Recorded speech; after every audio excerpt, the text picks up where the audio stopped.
Unreadable by design. You've opened this book expecting a typical technical manual.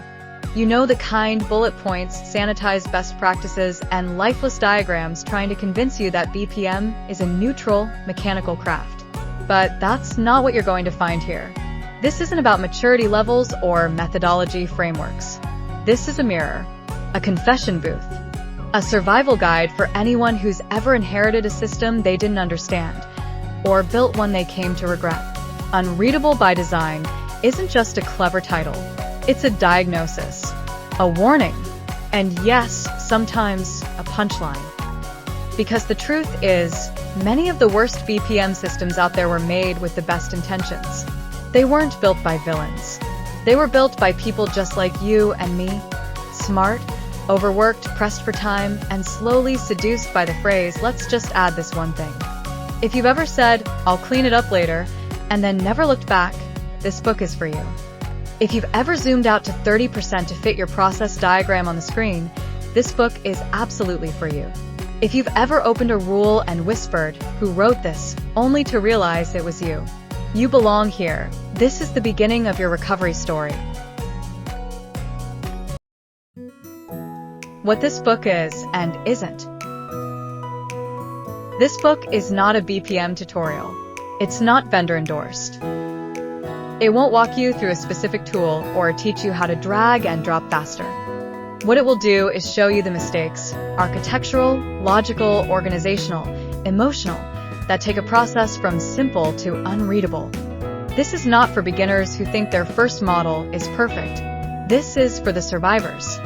The ones who know that behind every overly complex diagram, every haunted form, every rule with _V3_final in the name, there's a human story of deadlines, pressure, and a team doing their best without enough time, clarity, or support. It's not an academic paper either, though it draws from research.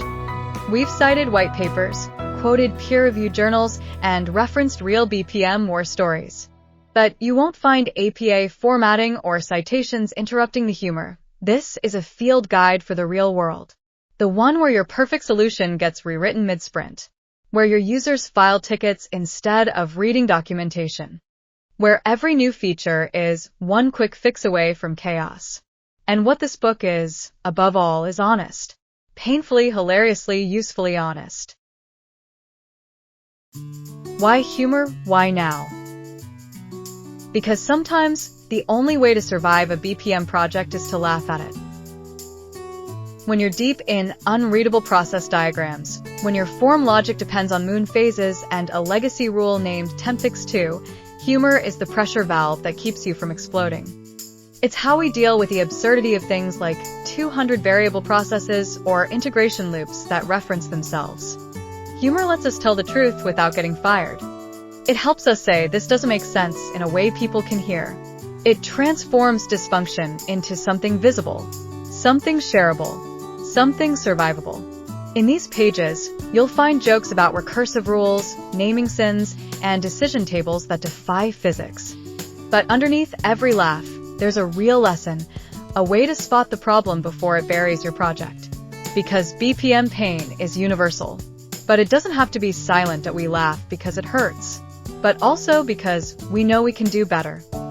This book will try to make you laugh, but it will never make fun of you. Only the patterns, the habits, the way we let things grow out of control without meaning to, and if you're laughing, you're already healing. If you take one thing away, here it is: bad systems are rarely built with bad intentions. They're built when we confuse "just get it working" with "this will be maintainable." When we say yes to just one more condition. When we design for deadlines instead of long-term sanity. And when we stop asking, "Will anyone be able to read this?" Unreadable isn't about failure. It's about drift. It's what happens when good people under pressure build something that works, but not something that lasts. This book exists to help you recognize those crossroads. The moment when you could simplify but don't. The time when you should refactor but delay. The sprint where later becomes never. If you've built something unreadable, you're not alone. If you've inherited one, welcome to the club. What matters is what you do next. This book is here to help you choose clarity over cleverness, simplicity over shortcuts, sustainability over survival mode. And if we can laugh along the way, even better. Now, let's meet the people trying to survive these systems.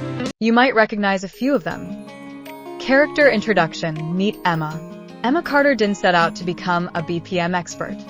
She started in project management, customer service workflows, digital transformations, quick wins that became slow burns. But it was her first real automation project that changed everything, a vacation request process that ballooned into a monster. She survived. Barely.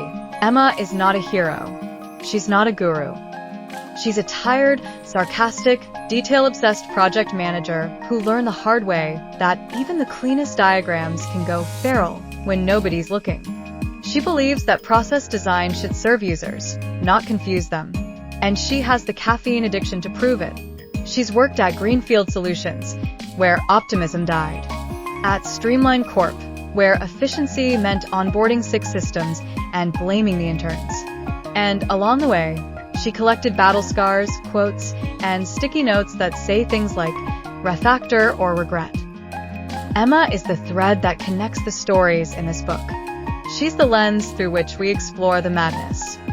And while her story is fictional, the patterns she faces are not. If you've worked in BPM long enough, you've probably been Emma.